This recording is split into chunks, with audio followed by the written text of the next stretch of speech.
Bonjour Hello et bienvenue sur le podcast des filles solidaires, le podcast des aventurières.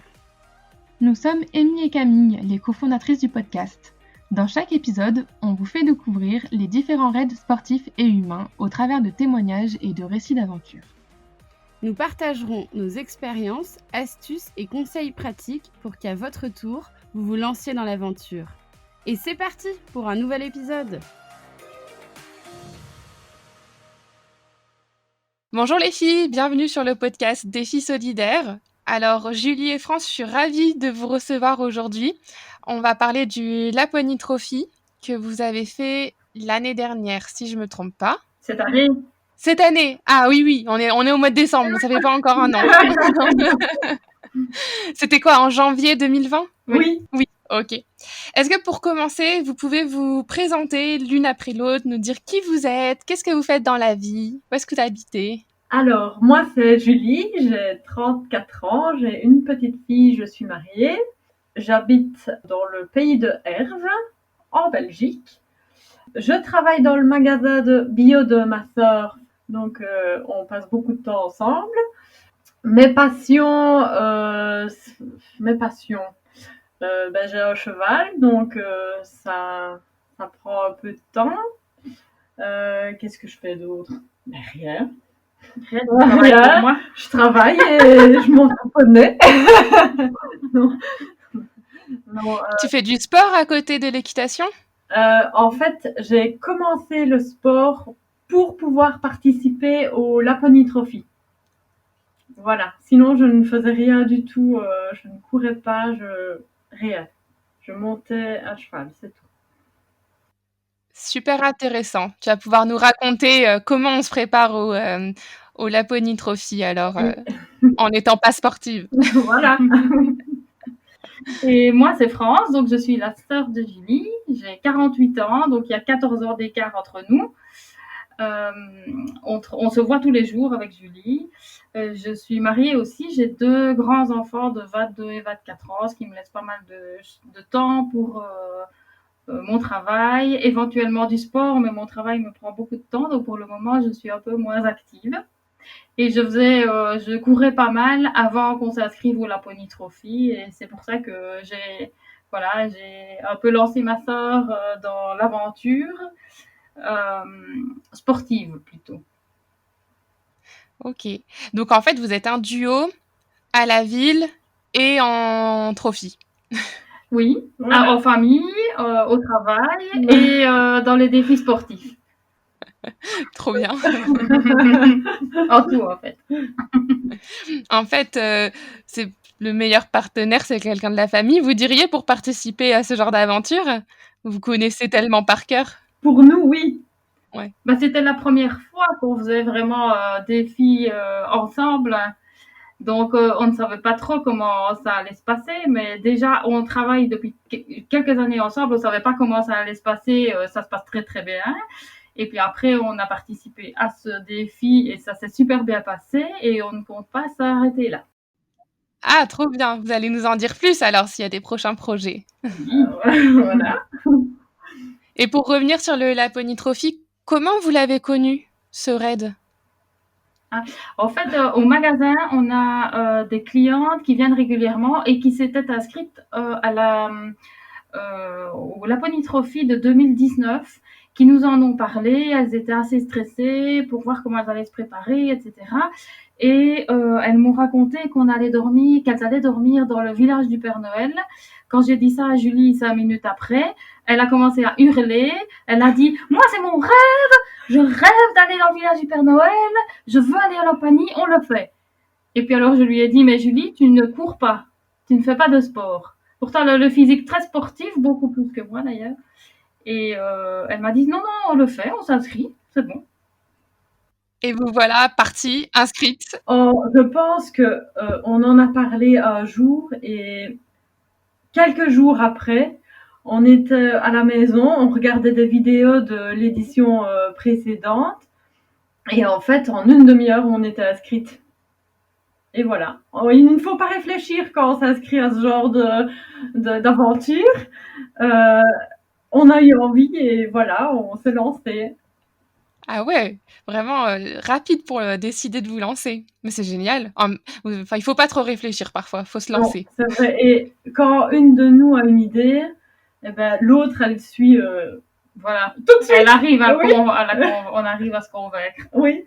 Mais voilà, oui, c'est vrai qu'on s'est inscrite sans faire beaucoup de sport et puis après tout s'est enchaîné en fait. Donc On s'est adapté finalement.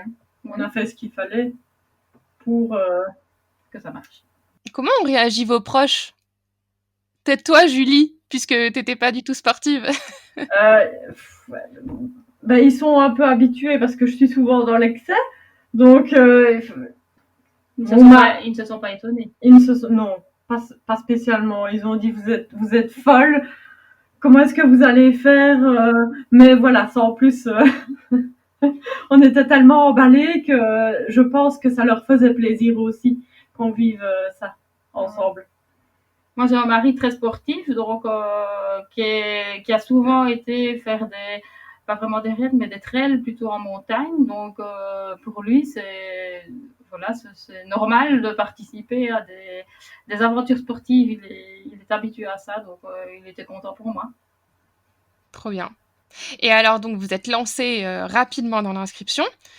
Et une fois inscrite, une fois que vous avez appuyé sur le bouton inscription, qu'est-ce qui s'est passé? Quelles ont été les premières étapes, les premières choses à faire? Ouais, on s'est dit, oh là là, ça coûte des sous. Il faut récolter des sous.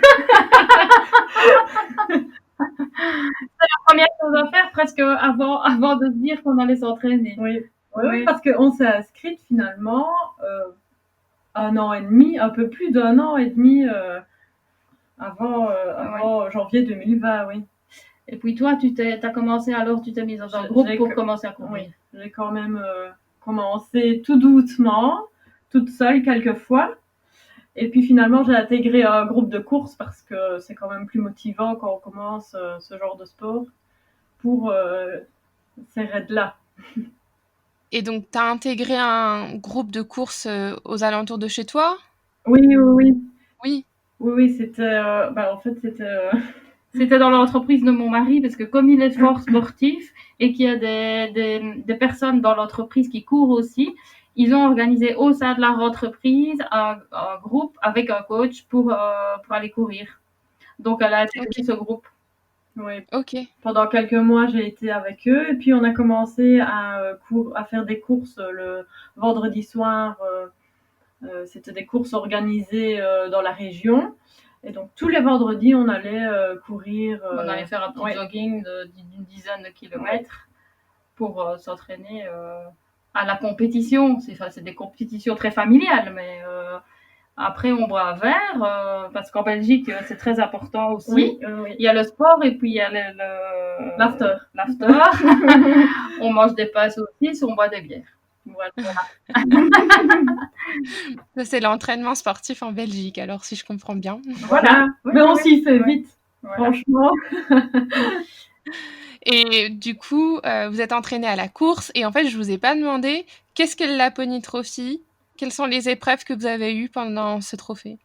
Alors, c'est 3 jours d'épreuve. Le premier jour, c'était du running. Ils avaient annoncé entre 14 et 17 km de course, donc dans la neige, dont 2 km en raquette sur un lac gelé. Le deuxième jour, c'était un run and bike, donc on alternait chaque fois vélo et course. Et le troisième jour, c'était un parcours d'obstacles et un parcours aussi de ski de fond. Et non, attends. Si, c'est ça. Oui, mais c'était d'abord le ski de fond, l'obstacle, et puis on finissait en bobsleigh. Non, c'était le parcours d'obstacles, le bobsleigh, et puis après, il y avait l'épreuve de ski de fond. Ah non, on a commencé par le ski de fond. Et puis on a fait l'obstacle. C'est possible. Oui. Voilà. On ne sait plus dans quel sens nous a marqué. Mais... Non, on a d'abord fait le ski de fond avec quelques chutes parce que finalement en Belgique, on n'a pas su s'entraîner au ski de fond. On n'a pas eu de neige. Non. Dans nos vies, on a fait chacune une fois du ski de fond. Et on était jeunes, très jeunes. Ouais. Et on savait plus. Et alors on est tombé, mais quelques fois. Ah oui. Moi j'ai eu une fesse mais noire, mais l'entièreté de la fesse toute noire. Et je m'en suis pas aperçue tout de suite. Je m'en suis aperçue 3 jours plus tard. J'étais à Paris dans un hôtel, je me regarde dans le miroir et j'avais la fesse noire. Mais heureusement, il y a des ramasseurs dans les tournants pour nous aider parce qu'en ski de fond, c'est vraiment pas facile de se relever. Et c'était quoi, 800 mètres? 800 Oui, mètres. normalement c'était 4 fois 800 mètres, donc c'est pas énorme. Mais il faisait très froid ce jour-là et ils ont raccourci, ils ont fait juste deux fois 2 tours. On faisait chacune 2 tours. Il faisait froid, il faisait combien? Parce que tout ça, c'était sous la neige. Ah, oui. Ouais. Le premier jour, il a fait très doux, il a fait moins 7 degrés. D'ailleurs, à la course, je courais sans gants, j'avais beaucoup trop chaud. Et pourtant, on n'était pas habillés. L'année précédente, elles ont eu vraiment très très froid. Elles ont eu des conditions vraiment plus rudes que nous. Oui. Et on s'est un peu trop habillés le premier jour. Du coup, on avait vraiment chaud. Oui. Le deuxième jour, il a fait tout le temps plus froid. Oui. Le deuxième jour, il a fait je pense que c'était moins 23. Donc, ça caillait déjà un petit peu plus. Ouais. Et le dernier jour, c'était moins 26 avec un ressenti un peu plus froid. Et là, il faisait vraiment très froid. Ouais, le vent nous figeait le visage. C'était vraiment... oui, là, c'est vraiment hard. C'est froid. Ouais. Il a fait un temps magnifique. Il y avait du soleil. La lumière était splendide. On avait des journées très courtes, mais on a profité chaque fois du paysage. C'était merveilleux. Magnifique, oui. Ouais. Très, très beau. Super. Mais ce que je me demandais, donc il caillait, quoi. Ça avait l'air d'être super froid. Vous étiez équipés en conséquence. C'est l'organisation qui vous avait briefé quels étaient les vêtements qu'il faut prendre pour ces températures? Oui, alors ils nous avaient fourni une liste. Du coup, on s'était aussi renseigné de notre côté. On avait demandé aussi l'avis aux filles qui l'avaient fait précédemment. Elles nous ont prêté des équipements parce qu'il y en a qui coûtent quand même fort cher. Pour utiliser une fois, voilà, c'était pas le principe non plus de se ruiner en équipement. Et du coup, on a acheté quelques affaires. On s'est fait sponsoriser quelques affaires. D'ailleurs, on a une anecdote sur ce point. Oui, je la dirai après. Non? Oui. Voilà. Et l'idée, c'est d'avoir au moins 3 couches techniques, des vêtements très techniques, avec une première couche très fine et chaude, en laine de mérinos, par exemple, une deuxième couche, et puis une veste, alors soit en Gore-Tex, si par exemple pour le vélo, où il y a du vent, donc vraiment une veste étanche, ou une veste chaude, ça dépend un peu des conditions, mais... Et pareil pour le dessous, peut-être un sous-vêtement en mérinos, et puis un pantalon par-dessus. Et des chaussures aussi en Gore-Tex, donc étanches, pour pas que la neige rentre dedans. Et des guêtres aussi pour pas justement pour éviter la filtration de neige dans les chaussures. Et des chaufferettes. Des chaufferettes, alors ça marche super bien. On ne s'en était jamais servi, mais ça reste chaud très longtemps, donc ça c'est vraiment bien utile. Ça reste au fond de la moufle.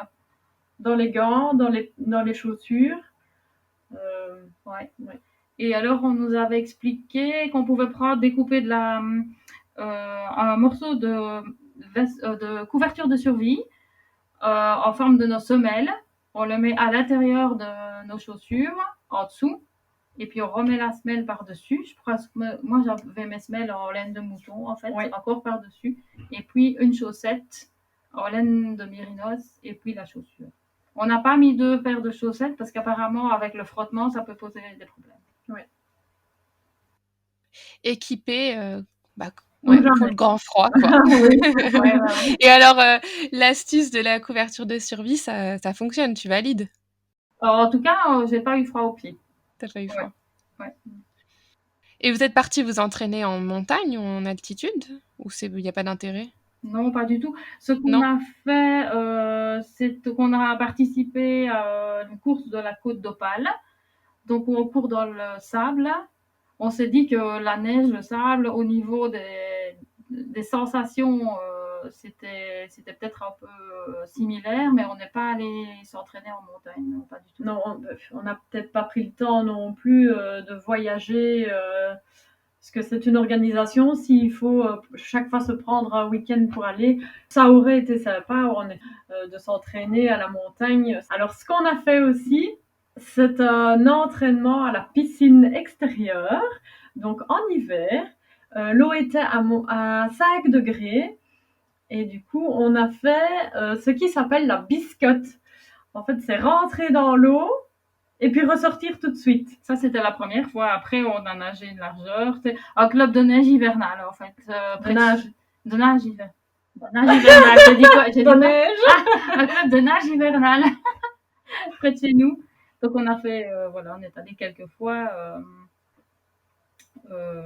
pour s'entraîner au froid. Voilà. Et on a également été dans un congélateur, dans une entreprise qui avait donc un hangar pour stocker du beurre. Oui. Et on est allé s'entraîner dans le congélateur. Et là, c'était vraiment très, très rude. Hein. On est resté 3/4 d'heure, 45 minutes à peu près. 45 et on courait.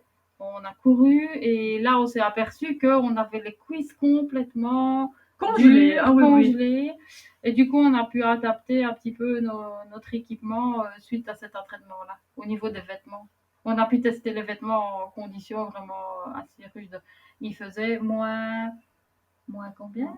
Moins 25, moins 25, moins 26 dans ce congélateur. Mais c'est un froid assez spécial. C'est très sec. Et il y a une soufflerie, donc c'est des conditions. C'est pas mal de tester une fois pour tester en tout cas l'équipement. Oui. Ce n'est pas pareil, parce que non. Ça, on ne saurait pas retrouver les mêmes conditions, mais c'était chouette de voir un peu les sensations. Mais oui, mais c'est une trop bonne idée d'avoir fait ça. Enfin, moi, j'aurais pas songé à aller courir dans un frigo pour m'entraîner au grand froid. C'est une trop bonne idée. Mais en fait, l'organisation avait mis à disposition aussi un congélateur, mais ça, c'était en France. Pour celles qui souhaitaient aller s'entraîner, ils avaient fait des sessions. Et je pense qu'ils étaient sponsorisés. Oui. Aussi, un des sponsors était un groupe de froid. D'ailleurs, il y a des participantes de cette société qui ont participé aussi au raid. Et ils avaient mis à disposition un espèce de conteneur de froid dans certaines régions de France. Oui. Et pendant toute votre préparation, vous étiez en lien avec l'organisation qui vous aidait si vous aviez des questions? Oui, on était toujours en contact, on recevait des mails, chaque fois les informations passaient super bien. On était toujours informés, que ce soit question d'organisation ou pour avoir des conseils, etc. Quand on avait, nous, une question, ils répondaient toujours super vite. Franchement, ça, c'était super chouette. Donc, on a déjà créé un peu des liens avant d'aller participer au raid. Ouais. Et comment s'est passée votre préparation pour le budget? Puisque vous m'aviez dit, la première chose à faire, ça a été de récolter des sous. Comment vous êtes organisé? Vous avez divisé les tâches? Quel a été votre plan d'attaque? On n'a pas divisé les tâches, en fait, on a fait tout ensemble. Mais on a commencé par faire, comment est-ce que ça s'appelle par Internet, une récolte de fonds. Une cagnotte en ligne? Voilà, une cagnotte en ligne. Ça n'a rien donné. Vraiment rien du tout. On n'a pas poussé non plus. On n'a pas vraiment poussé, mais bon, on a abandonné assez vite parce que ça ne donnait rien. Et puis finalement, on a organisé d'autres choses. On s'est fait sponsoriser par certaines entreprises. Donc, en échange d'une visibilité, ils nous sponsorisaient soit en matériel, donc on a eu des chaussures par un magasin de sport. On a eu des vivres alimentaires pour organiser un repas, un souper. On a eu de l'argent en sponsoring. Donc ça, c'était les entreprises. T'expliques alors. Oui, et puis on a organisé aussi une soirée avec un souper fromage. Donc on s'est fait justement sponsoriser les fromages, tout ce qu'il y avait en nourriture et la salle. Vraiment, c'était une super soirée et ça a vraiment bien marché. C'est ce qui nous a permis de gagner La moitié. Oui. Ouais. Et puis alors, on a fait à Noël, on a fait un petit marché de Noël où on a vendu des épices, du chocolat et des épices, du chocolat, du thé. Et à un autre moment, on a vendu des muffins. Donc, on a fait des muffins qu'on a vendus en petits sachets. Donc, on a fait quelques activités qui nous ont permis de gagner un peu des sous. Ouais, trop bien. C'est hyper intéressant votre retour positif sur l'organisation d'un repas. Oui. Ça, c'est Oui. chouette, c'est une bonne idée. Alors, vous avez eu les denrées alimentaires offertes et vous avez organisé derrière un repas. Voilà. La salle, c'était une assez grande salle qui nous a été aussi offerte. On n'a pas dû payer la salle. On a fait une soirée dansante après, donc on a juste payé le disc jockey. Donc ça, c'est vraiment le gros de nos rentrées financières. C'était cette soirée-là. Et après, les gens sont tellement bien amusés qu'ils nous ont demandé si on réorganiserait une soirée comme ça. Donc on pense à refaire un raid pour pouvoir organiser des soirées Voilà. quand la période nous permettra de refaire des soirées. Vivement, vivement. Parce que là, ça nous manque. Ah oui. En fait, si vous allez faire un prochain raid, c'est pas pour le raid, c'est pour satisfaire tous les fans de vos soirées. Voilà. On en revient au bar et à la bière. La base. Et je me demande, les personnes qui sont venues à cette soirée, c'était vos proches, familles, amis, ou vous avez eu un cercle plus large de personnes qui sont venues? C'était des connaissances, amis, famille, essentiellement. Oui. Ou les amis des amis. Oui. Où il y a eu quelques sponsors aussi qu'on connaît personnellement, mais qui sont venus aussi accompagnés de leur famille ou de leurs amis. Donc on ne connaissait pas tout le monde personnellement non plus. OK. Oui, parce que souvent on se dit, «Oh, mais moi j'ai pas tant d'amis, qui vont venir», mais en fait, en proposant à tout le monde d'inviter aussi des personnes, ça permet de faire des événements de plus grande ampleur. Voilà. Oui, parce qu'on ne va pas attirer des personnes qu'on ne connaît pas à la base, mais si on dit à nos amis, vous invitez votre famille, invitez un groupe d'amis qu'on ne connaît pas, ça peut vite faire du monde. Super. Et du coup, on touche plus de personnes. Oui, parce que finalement, on comptait faire la soirée dans une partie de la salle et finalement, on a dû ouvrir toute la salle pour pouvoir accueillir tout le monde. Super. Donc, Et donc là, si vous repartez, vous réorganisez ces fameuses soirées. Et est-ce que vous privilégierez aussi des ventes d'objets ou ventes de choses faites maison, ou finalement vous vous concentrez sur le sponsoring et les soirées? Ou autre chose? Je sais pas. On se dit que le sponsoring, on y a déjà fait appel aussi. C'est difficile de faire appel aux mêmes personnes aussi chaque année. On se dit elles ont déjà sponsorisé une fois, est-ce qu'elles le referaient une deuxième fois ou alors il faut trouver d'autres personnes. Tandis que de la vente ou une soirée, c'est des choses qui peuvent se refaire finalement assez facilement. oui. Ouais. Oh, tu sais, nous, on était partis à 3 ans d'intervalle entre nos 2 raids et on a des sponsors qui nous ont redonné. Ah oui. Ouais. Ah oui. Ouais. Non, vous n'avez pas été gêné de redemander. Et bah, on était gênés de leur demander, mais on a osé. Et finalement, comme il y avait eu pas mal de retombées dans la presse locale, du coup, c'était un super argument aussi pour qu'ils nous suivent en communication. Ah oui, c'est ça. Ouais. Oh, mais il faut oser. Ici, on est même pas un an plus tard, Ouais. donc c'est peut-être un peu court, mais si on refait quelque chose dans un an ou deux, là. Voilà. Ouais. Et vous avez eu des retombées presse ou de communication, comme j'évoquais pour nous? En local, on a une télé locale qui a fait un petit reportage avant qu'on parte. Oui. Et un journal local aussi. Ok. voilà, au niveau de la presse. Ok. Et après, vous avez animé vos réseaux sociaux. Vous avez fait un blog ou autre chose sur un... C'est Julie qui a fait tout. On a une page Facebook et maintenant on a une page Instagram aussi, aux Sisters, la Pony Trophy. J'adore vos stories, hein. Tous les week-ends, on vous voit courir, mais surtout, on vous voit boire un coup. Ah ben, la base le sport et la bière. On s'est inscrite au Oxfam Trail au mois d'août de 2021. Donc, c'est 100 km de marche. Ah oui, c'est de la marche que vous faites en ce moment. Donc là, on marche les dimanches. Oui. Et, oui, c'est 30 heures d'affilée, donc jour, nuit et jour. Donc ça, c'est votre prochain défi. Le prochain, oui. Et ça va se passer où? En Belgique, dans les Ardennes. Ok. 30 heures d'affilée de marche. Oui, et alors du coup, on Enfin, 100 a km en fait. On ne sait pas combien on va mettre de temps. maximum 30 heures. Voilà. Et du coup, on a motivé les troupes de Laponie. En fait, certaines filles qu'on a rencontrées au Laponie Trophy participent aussi avec nous à ce challenge. Et on est donc 3 équipes de 4 filles. Donc, il y a oui, Nana qu'on a rencontré lors du Laponie Trophy, qui sont françaises.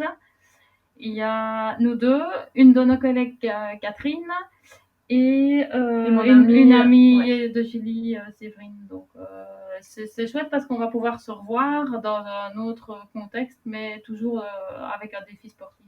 Ah ouais, c'est génial. Vous avez gardé des liens avec les participantes du Laponie Trophy? Oui, enfin, pour ma part, assez bien, parce que quand tu finis un raid comme ça, tu es assez nostalgique très vite. Et du coup, pour ma part, j'avais besoin de garder contact avec les filles, etc. On se lie d'amitié, franchement, c'est super chouette. Rien que le fait de vivre 5 jours tout le temps ensemble et de vivre ces expériences-là, ça crée vraiment des liens assez forts, plus forts que parfois avec des personnes qu'on voit beaucoup plus régulièrement. C'est vraiment une petite parenthèse dans la vie où on crée des liens assez forts rapidement parce qu'on vit les mêmes choses. Oui, on se retrouve là-bas, c'est tout de suite magique. Tout est mis en place pour que on vive dès l'arrivée à l'aéroport, qu'on soit dans notre petite bulle de merveille en fait. Hein. C'est vrai. Par exemple, on arrive à un petit aéroport, tout petit aéroport, et là, on vient nous chercher avec des traîneaux, avec des rennes. On s'arrête dans la forêt, on boit du jus de baie, on mange des biscuits. On s'arrête dans une cabane, on repart avec les rennes, et là, on arrive au village du Père Noël, où on va s'installer dans nos petits chalets. Donc, dès l'arrivée, tout est très très organisé pour qu'on soit on est transporté dans un autre monde irréel. Magique. D'ailleurs, Julie a vraiment eu du mal à s'en remettre au retour de Belgique. Oui, parce que c'est intense de vivre une expérience pareille. En fait, on a les émotions 24 heures sur 24. Ça ne s'arrête jamais.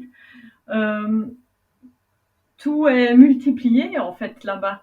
Et puis c'est vrai qu'on s'est bien préparé, on a attendu longtemps, donc on en profite au maximum. Hein. Oui. Il n'y a pas que les épreuves sportives, il y a tout ce qu'il y a autour aussi. Les rencontres avec les filles, des filles qui ont eu plein d'histoires aussi. Il y en a qui ont des histoires très fortes. C'était pas notre cas par rapport au thème du raid, au but final solidaire.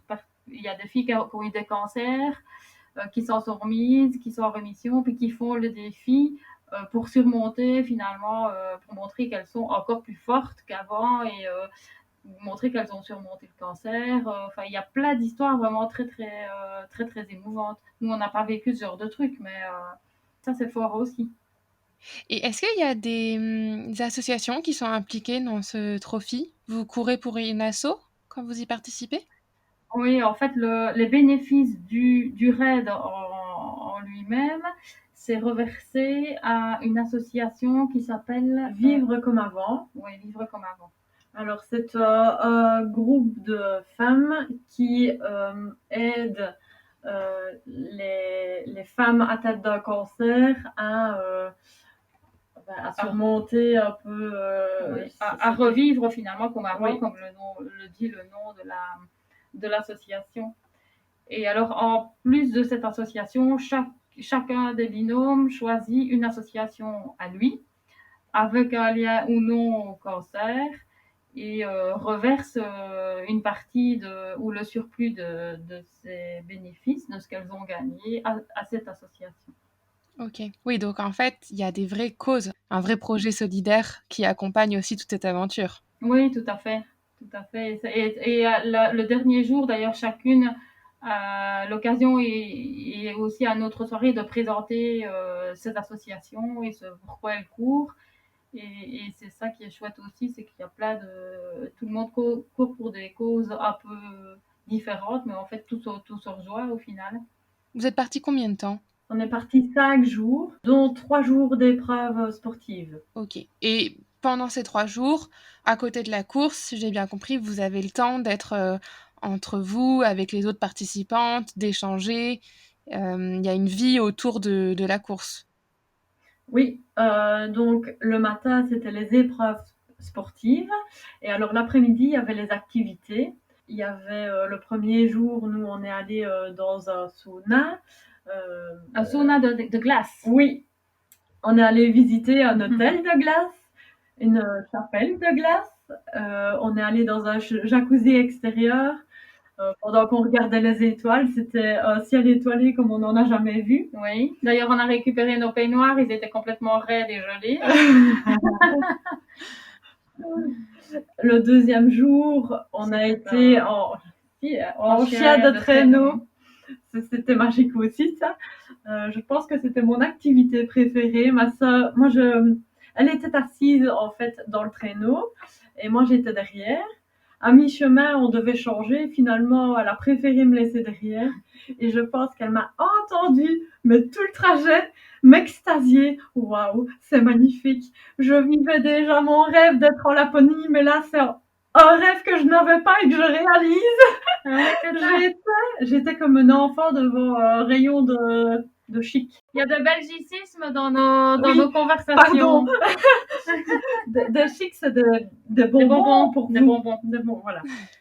Enfin, j'étais complètement en extase et en fait, tu riais tellement, tellement c'était drôle. J'étais heureuse de l'avoir. Tu vivais ton rêve. Voilà. Oui. Et encore plus, mon rêve est plus encore. Et le troisième jour, alors on a l'après-midi libre. Et là, on est allé se balader avec deux autres nanas, Chloé et sa maman Damienne, qui faisait le binôme, elle aussi en famille. Et on est allé manger des petits gâteaux, boire un chocolat chaud. Et voir le Père Noël. Voir le Père Noël, faire une photo avec le Père Noël. Voilà, ça c'est un peu touristique comme activité, parce que c'est un village un peu touristique et pas spécialement authentique, mais c'était très rigolo. C'était à quelle date parce que Noël était déjà passé? Oui, c'était fin janvier. Fin janvier, d'accord. Mais ça reste animé autour de Noël, même après Noël. Toute l'année, je pense. Ah oui, toute l'année. Ok, d'accord. Je ne sais pas si c'est toute l'année, mais là, c'était encore complètement Noël. Il y avait les sapins, la neige, tout était illuminé. Le Père Noël est là toute l'année. Je suppose. En même temps, je suis bête, il habite là-bas. Hein.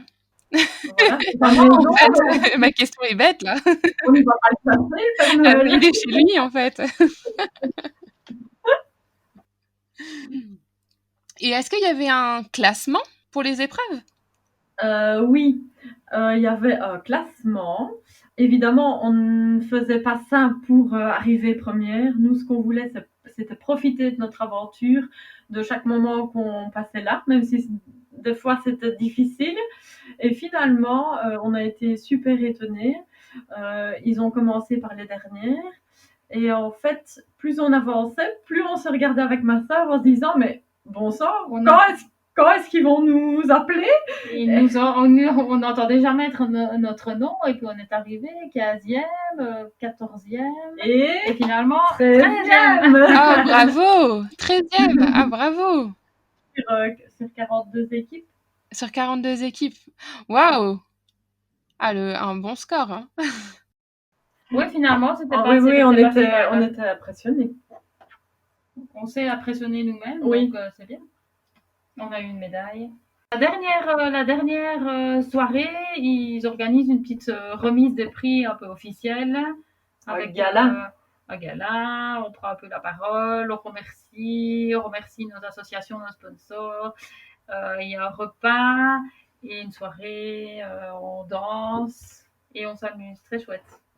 Oui, ça clôture en beauté, et puis ça nous permet de profiter vraiment jusqu'au dernier moment de l'aventure.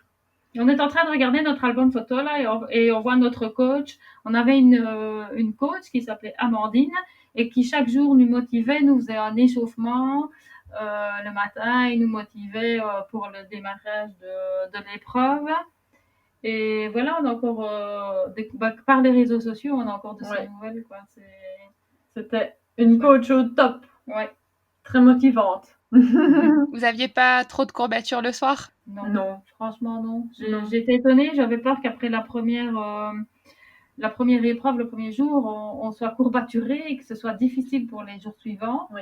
Et non, on n'a pas eu de problème. Non. On est tellement dans le mouvement tout le temps que finalement, la fatigue, c'était bien après le raid. On nous a plutôt énergisé. Oui. Énergisé, je ne sais pas comment dire. Énergisé, oui. Énergisé, oui. Et en même temps, la première épreuve, quand on traverse le lac gelé en raquette, on s'est dit, on marche.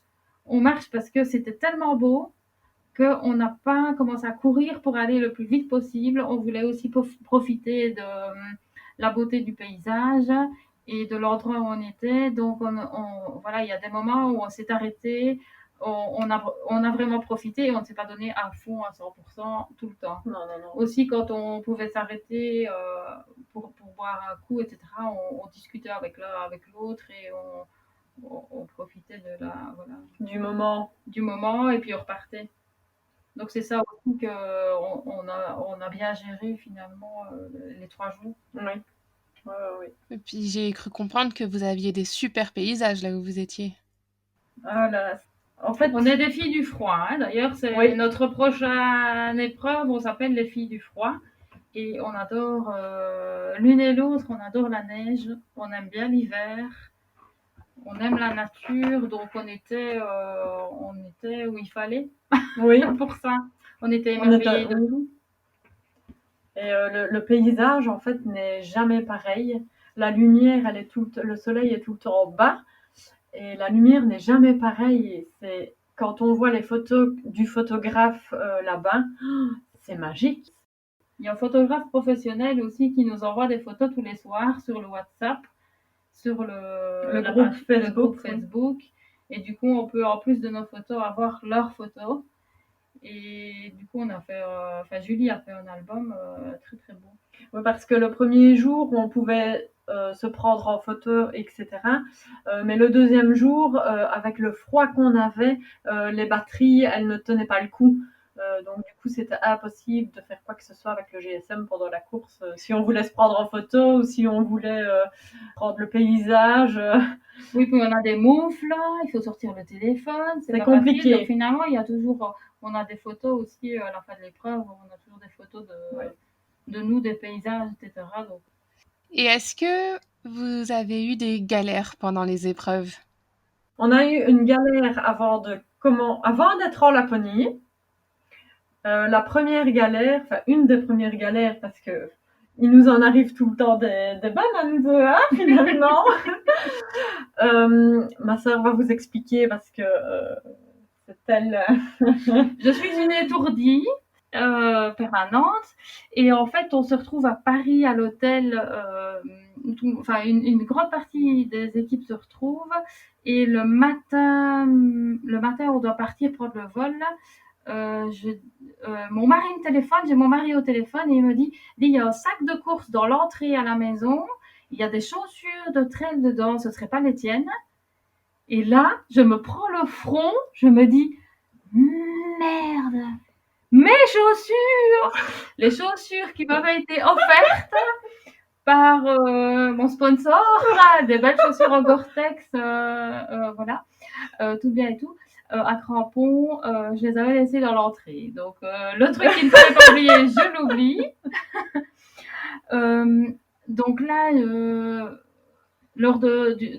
entre les deux vols, j'ai essayé de téléphoner à des magasins de sport là-bas à Rovaniemi. Ça a été compliqué parce qu'apparemment les personnes parlaient pas. Non, je tombais sur des répondeurs où je devais dire numéro 1, numéro 2, numéro 3, mais en fait c'était pas en anglais. C'était en finnois. Donc, je tapais n'importe quoi. Puis, enfin, bref, je suis tombée finalement sur un magasin. Je leur ai réservé des chaussures. Les animateurs qui étaient sur place sont allés les chercher. Donc, finalement, j'ai maintenant 2 paires de chaussures presque identiques. Voilà. Donc, en commençant, j'étais la Belge qui avait oublié ses chaussures. Voilà. Surtout, tu étais à 2 doigts de faire des épreuves sans les bonnes chaussures. Ah non, c'est impossible. T'aurais pas pu y aller. Non, j'aurais pas pu. Je n'osais pas y aller avec des chaussures de marche. Et on était en train déjà de trouver des solutions, mais quand j'ai vu sa tête, quand elle était au téléphone, c'était magnifique. Et ce qui est bien avec elle, c'est que même si elle stresse, elle prend ça quand même à la légère. Moi, j'aurais pleuré. J'aurais pleuré. Moi, j'aurais été au bout de ma vie. Et toi, t'as géré. Alors, évidemment, comme c'était très drôle, il y avait une équipe de TV5 Monde pendant la Pony Trophy qui cherchait à suivre 2 ou 3 binômes pour faire un reportage. Et il y a quelqu'un qui leur a dit, il y a des Belges. Et elle voulait pas suivre que des Françaises, pour ne pas qu'on dise, TV5 Monde, c'est un peu quand même francophone, mais c'est pas que la France. Donc, elles ont suivi des binômes français, mais elles voulaient aussi d'autres personnes hors de France. Et on leur a dit, il y a des Belges, là, il y a une petite comique qui a oublié ses chaussures. Donc, la journaliste qui était très, très amusante, elle est très, très sympa, elle a dit, je prends celle-là, où sont-elles? Et du coup, on a été dans le reportage de TV5 Monde. Grâce à mes chaussures. Voilà. C'est ce que j'allais dire. Comme quoi, tout arrive pour une raison. Voilà. Je me demandais, pendant le raid, il y a d'autres moments pendant la course qui sont un peu, je sais pas moi, stratégiques, ou alors il y a de la tension parce qu'il faut se concentrer sur quelque chose. Concentration, non, c'était pas vraiment très technique comme épreuve. Il n'y avait pas d'épreuve, tout était fléché. Enfin, il y a eu un petit problème de fléchage apparemment, mais nous, on n'a pas, voilà. On a géré sur ce coup-là. Voilà. Nous, on n'a pas vu ce côté. C'était pas très technique, c'était pas une orientation. C'était plutôt question de motivation et. J'ai dû un peu motiver Julie sur la fin de la 2e épreuve. Oui, je crois que j'allais mourir là, je crois que j'allais m'arrêter. Donc, moi, c'était l'épreuve de run and bike. Oui, run and bike. Ma stratégie a été de rester le plus possible sur le vélo. Parce qu'en fait, quand tu changes, quand tu es sur le vélo et que tu cours, tes muscles, ils sont un peu atrophiés. Du coup, quand tu recours, c'est hyper difficile, hyper compliqué de reprendre. Il faut quand même quelques mètres avant d'être à l'aise à nouveau avec la course.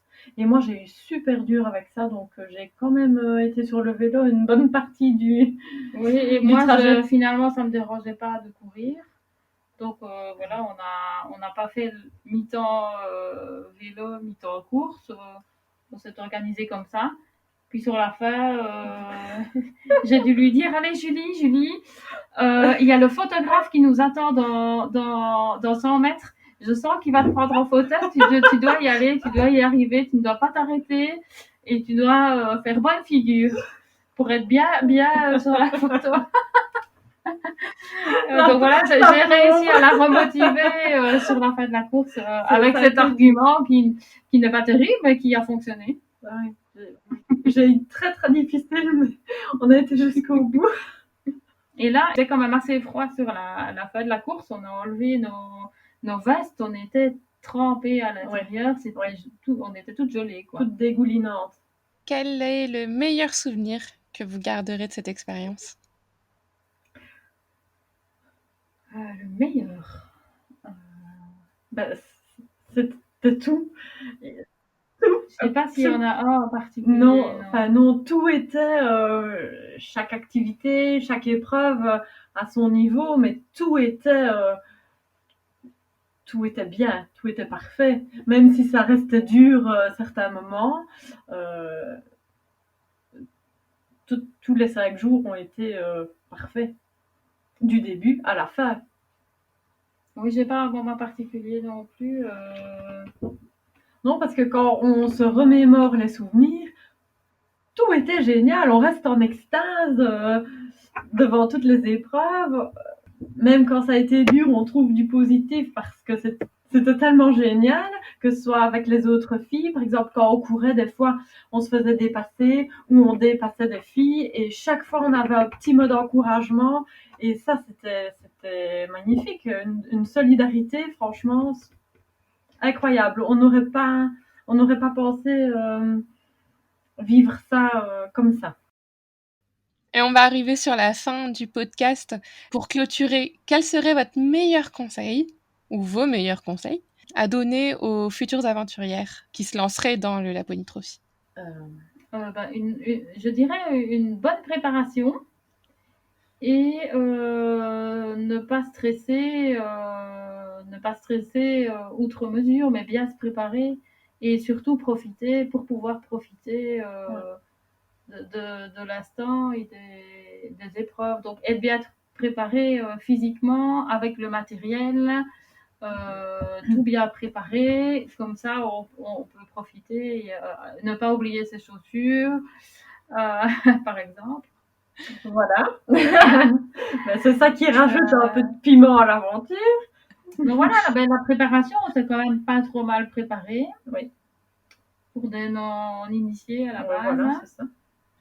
Et on a quand même été au bout de chaque épreuve, donc c'est faisable. Oui, mais l'épreuve est faisable pour des filles qui ne sont pas nécessairement hyper sportives comme nous. C'est tout à fait faisable. Quand on sait courir 10-4 km, on sait faire du vélo, c'est tout à fait faisable, c'est pas irréalisable.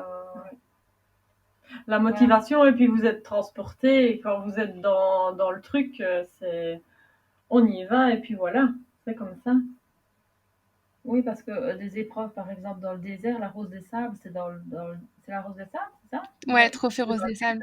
Là, c'est des épreuves peut-être, je me dis, plus difficiles, plus techniques, oui, plus sportives encore. Et elles sont pas physiques. Elles sont pas physiques. Mais par contre, c'est pour ça que je vous posais la question sur est-ce qu'il y a eu des moments tendus. C'est parce que on peut se retrouver avec des pannes mécaniques sur des 4x4 énormes et voilà, c'est un peu stressant à gérer. Ou on peut se retrouver complètement perdu. Et voilà, on peut passer 3 heures seul, sans voir personne, jusqu'à ce que quelqu'un vienne nous tirer de là. Ça, ici, ça ne nous arrivait jamais parce qu'il y avait toujours quelqu'un à nos côtés. Même si on ne les voyait pas spécialement, ils faisaient des allers-retours. On n'était jamais seul. Non, c'est très encadré. Oui. Donc c'est moins technique. Moi, il n'y a pas de technologie particulière. C'est nos deux jambes et un vélo un vélo. Donc il n'y a pas de souci de ce côté-là. En tout cas. Ici, s'il y a quelque chose, vous avez médecin. J'ai eu un petit souci de genou, il y avait le kiné. Tout est vraiment hyper bien suivi. Sur le trophée aussi, hein, on est suivi par balise GPS. Mais ce qui peut arriver, c'est qu'on vienne pas nous chercher tout de suite parce qu'il y a une autre urgence. Ou voilà. Et puis, ils nous laissent un peu se débrouiller par nous-mêmes avant de venir nous secourir. Mais c'est vrai que, par contre, j'ai l'impression que sur tous les raids, là-dessus, il y a toujours les médecins, du Ouais. support, de l'organisation qui veille sur nous. Ouais, oui, c'est pareil, vous aviez un problème médical, il y a quelqu'un qui a couru. Oui, Oui. on n'en a pas eu, mais et puis voilà, il y a un trajet bien défini, on ne doit pas s'orienter, donc on ne se risque pas de se retrouver perdu. Non. C'est marrant aussi de jouer la navigation et de se prendre au jeu de la boussole. Oui, c'est ça, c'est un autre. Mais on aurait été un peu mal barrés, nous deux, avec Ah ça. oui, Hein. oui, non, au oui. niveau de l'orientation, Là, vous allez vous préparer pour l'Oxfam Trail en août Oui. 2021. Oui. Et après, donc c'est déjà un gros projet. J'allais vous demander s'il y avait d'autres aventures qui vous faisaient de l'œil, mais c'est déjà une belle aventure à préparer. Oh, il y a encore des aventures qui nous font de l'œil, oui, en effet. Maintenant, on n'en a pas encore parlé. On n'a rien donc, décidé. On a dit qu'on fera encore des choses ensemble, mais Julie est en train de calculer, comme elle a 34 ans et moi 48, elle est en train de calculer les années à venir. Elle dit, il faut quand même qu'on se dépêche parce que bon, tu ne rajeunis pas. Le Raid féminin organise aussi, il y a le Dalmatie Trophy, ça c'est en Croatie aussi, c'est un raid de 3 jours. Et ici, il y a une nouveauté, c'est en Savoie, au Saisir, et c'est aussi un nouveau raid qui va se passer ici en juillet. Et là, je pense que je ne sais pas si tu C'est sais. en binôme. Non, Oui, c'est en binôme. Je ne peux pas y partir à ce moment-là. Mais moi, j'y pense. Donc voilà. Ok, affaire à suivre. Ah Oui, c'est en binôme aussi. Et voilà, donc elle partira peut-être avec ma fille. Voilà. Ah, sympa, la relève. Oui, voilà. Trop bien. On arrive sur la fin. Est-ce qu'il y a une question que je vous ai pas posée ou quelque chose que vous vouliez aborder et que j'ai pas évoqué? On a parlé de tout. C'est déjà pas mal, hein. Ouais. À refaire, on y va. Ça, c'est sûr. Je vous remercie d'avoir accepté de participer à l'épisode. C'était une super conversation. Ça me donne envie, moi. À chaque fois qu'on me parle d'aventure, juste le froid, là. Je sais pas si je serais prête à courir à moins 23 degrés. Mais vous m'avez motivée. Si, ça vaut la peine. Oui. Oui, même pour tout le reste, ça vaut la peine. Moi, je vous remercie. Et puis, Merci à à bientôt toi. pour suivre les prochaines aventures. Oui, à bientôt. Salut. Merci à tous d'avoir écouté l'épisode d'aujourd'hui. Quelques petites informations avant de se quitter. Tout d'abord, si vous avez aimé cet épisode, dites-le nous en commentaire et laissez-nous une note 5 étoiles dans votre application d'écoute de podcast. C'est peut-être rien pour vous, mais pour nous, cela représente beaucoup parce que ça permet de faire connaître le podcast. Deuxième information, nous sommes présentes sur Instagram sous le nom Défi Solidaire. Suivez-nous sur le compte, on y partage les coulisses du podcast et on peut discuter ensemble, partager nos conseils, etc. Enfin, dernière information, si vous aussi vous êtes des aventurières et que vous avez envie de partager votre expérience de rallye, de raid ou d'une course lors d'un prochain épisode, alors contactez-nous, soit sur Instagram ou par email, je vous mets le lien en commentaire. Nous serons ravis d'enregistrer un épisode avec vous. Voilà, c'est tout pour les informations. Je vous souhaite une belle journée ou une belle soirée et je vous dis à bientôt dans un nouvel épisode. Ciao!